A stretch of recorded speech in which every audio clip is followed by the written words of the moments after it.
তো কোথা থেকে এসছো বাবু? আমি রামপুর। রামপুরহাট থেকে এসে আমাদের থেকে একটা গ্যালাক্সি বুক ফোর খুব সুন্দর একটা ল্যাপটপ আমাদের থেকে পারচেস করেছে। বাবু ল্যাপটপটা তুমি নিজের হাতে আনবক্সিং করো।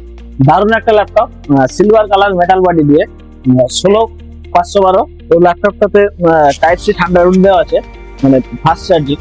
ল্যাপটপটা তুমি যেখানে তুমি চার্জ করতে পারবেন। তো বাবু ল্যাপটপটা তোমার হাতে পেয়ে তোমার কেমন লাগবে? ভালোই আমার দর্শক বুঝতে কিছু বল। হ্যাঁ, ভালো লাগছে। এখানে এসে ভালোই লাগলো, তাদের ব্যবহার খুব ভালো। তো বাবুর জন্য অনেকগুলো গিফট আছে। তো সবাই আসবেন ইভিলিনে এবং নিজের মনের মতন ল্যাপটপ পিসি পারচেস করবে। ধন্যবাদ।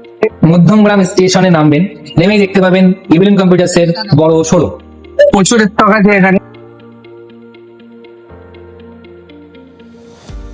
তো আমি সাগর মল্লিক বলছি। কদিন আগে ইভিলিন থেকে আমি একটা কম্পিউটার নিয়েছিলাম। তো প্রথমে বাড়ি থেকে হালকা হয়তো কোনো সমস্যা হয়েছিল, ভালোই দিয়েছেন। দাদারা আমাকে খুবই সুন্দরভাবে সার্ভিস করে দিলেন এবং একটা সিটে গিফট দিয়েছেন যে স্পিকার। তো রাজীব ভাই এক কথায় আমার কেবিনেটটা পুরোপুরি ভাবে সমস্ত আপডেট করে দিলেন। তো আপনারা প্রত্যেকে ইভিলিন কম্পিউটারে আসুন। আমি এখন ইভিলেন্স কম্পিউটারে আছি, এখান থেকে আমি পিসি বিল্ড করিয়েছি আর দাদারা আমাকে ফ্রি হোম ডেলিভারি সার্ভিস দিচ্ছে। তারা আমাকে ডেলিভারি করেছে, গাড়িতে করে পৌঁছে দিচ্ছে।